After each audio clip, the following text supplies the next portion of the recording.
Please subscribe Ito Money Vlog.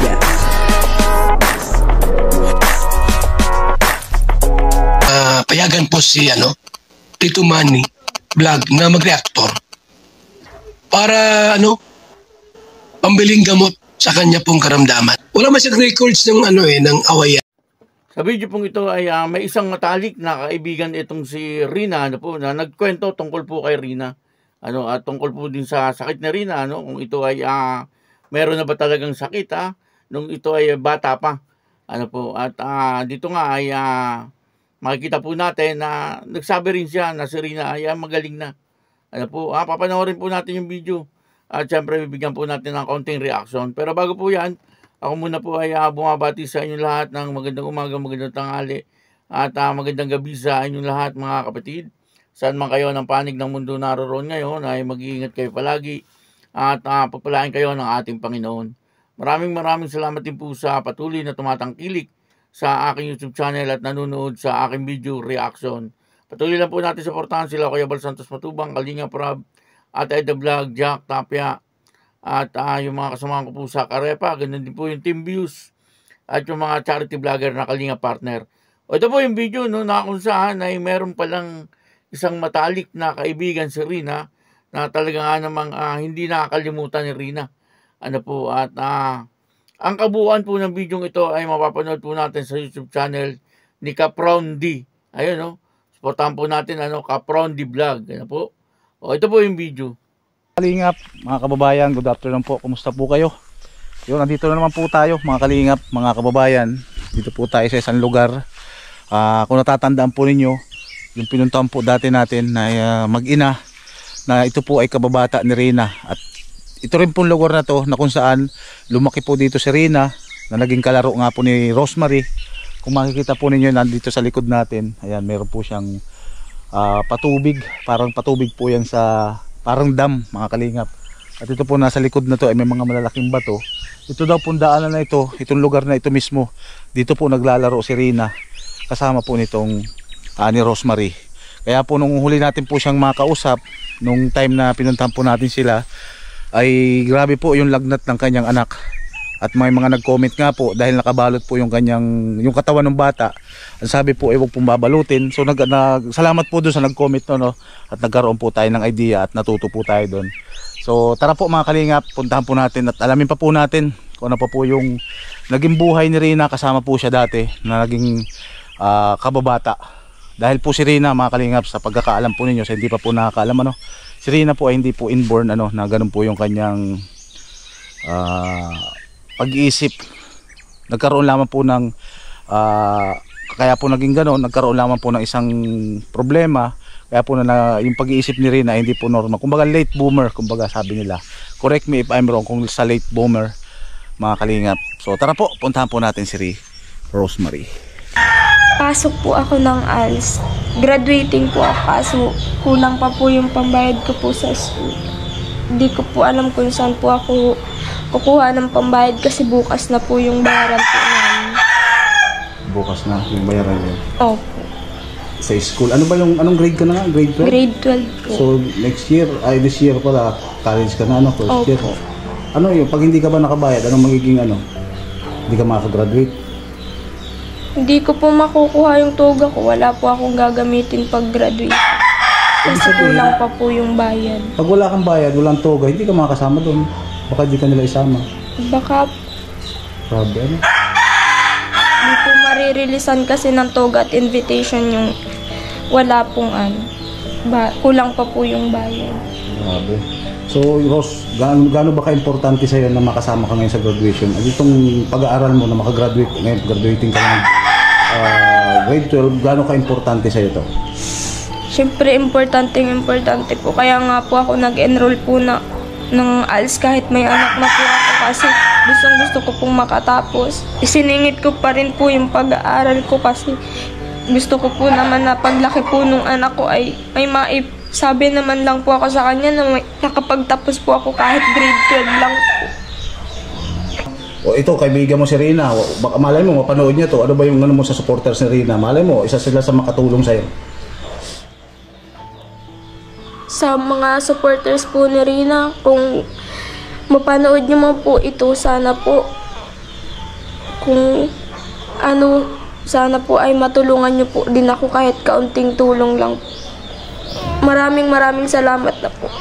Ayun, at syempre, at dahil nga may lupa ka na, kailangan ng kahit na simpleng bahay lang, ano. At marami rin nagtatanong, Rosemary, kasi, di ba, ang daming pinagtatalunan talaga to. Si Rina ba dati, nung time na makilala mo siya, o naging kababata mo siya, ganun na ba talaga siya yung, di ba, alam naman natin lahat na iba na yung ano ni Rina ngayon, di ba? Ganun ba siya nung maliit pa siya, hindi?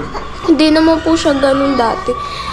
Nung nga pong huling uwi niya dyan, nakilala niya po ako. Nagtataka nga po yung marami na, magaling na niya si Rina, bakit nakikilala ka na niya yun? Nung dati po, hindi pa po kasi siya nung nakukuha ng kalingap.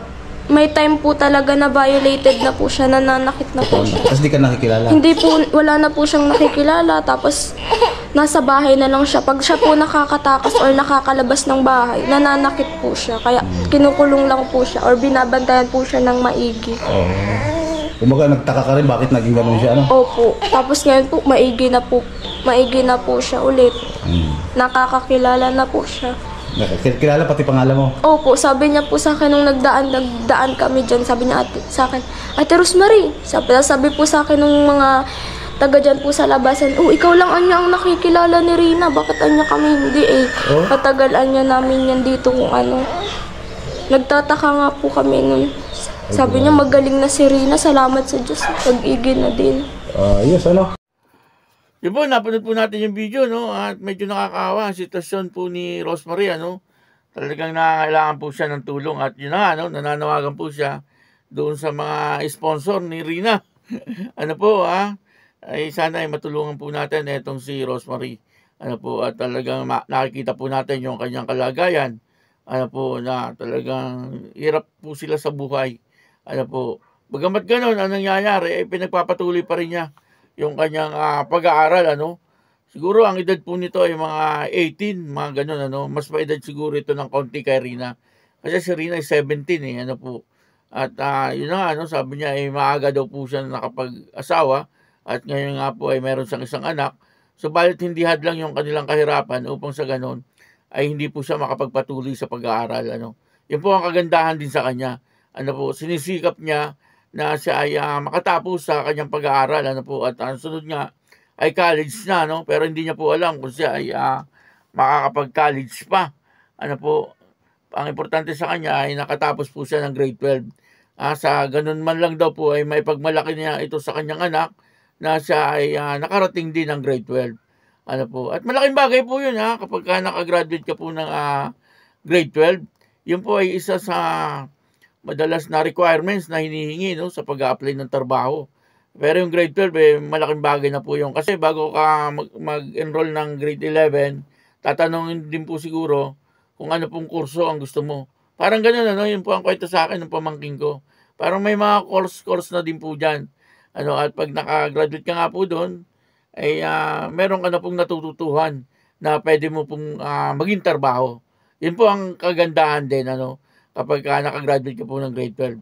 At dito nga po, nagkwento po siya, no, tungkol po kay Rina. Ano po, at napakinggan naman po natin na dati daw po si Rina ay talagang walang sakit. Ano po, walang sakit si Rina. Ano, nakikipaglaro nga po sa kanya, ano. At nagtaka na nga lang daw po siya, no, na nung bigla daw pong magkasakit itong si Rina, no. At noon pala pong panahon ay medyo delikado, ano po, ang katayuan ni Rina, kasi kapag ito daw po ay nakakatakas ay talagang nananakit, kumbaga ay violente na si Rina noon. Ano po, nananakit daw po ito, no, kapag nakakatakas doon sa bahay ni Lolo Nestor. Kaya pala noon, sabi ni Lolo Nestor, ay talagang hinahabol niya po itong si Rina, no, hinahabol niya po ito na sa ganun ay hindi po makapanakit, ano. Minsan nga daw po ay may bata itong parang binatukan, ano. Yun po ang kwento ni Lolo Nestor. Ano po. At ang kwento rin po ni Rosemary, buti na lang daw po at nakuha ng kalingap. Ano, kasi ang pagpapagamot naman po talaga kay Rina ay nag-umpisa sa kalingap. Ano po, na ay pinagpatuloy ng mga sponsor. Ano po, at nung nakita daw po ni Rosemary nung huli na uwi daw po na Rina para nagkita po sila, ay nakilala daw po siya. Ano, at nagtaka nga daw po yung mga tao at ang sabi nga daw po ay magaling na si Rina. talagang ano, no, may mga nagpapatunay po na si Rina ay talagang gumagaling. Ano po, kasi nung dati daw po, talagang hindi nakakakilala si Rina. Pero nung tinawag daw po siya, sabi daw ay, Ate Rosemary, yun daw pong ganun, no, pagkakatawag po sa kanya, ay talagang nagtaka rin po siya, no? Kasi hindi naman daw po siya nakikilala dati. Ano, pero nung huling punta daw po ni Rina, ay nakilala na daw po siya. Ibig sabihin ay talagang gumagaling si Rina. Yung pong kwento ng isa sa matalik niyang kaibigan, ano, na ang pangalan ay Rosemary. Ano po.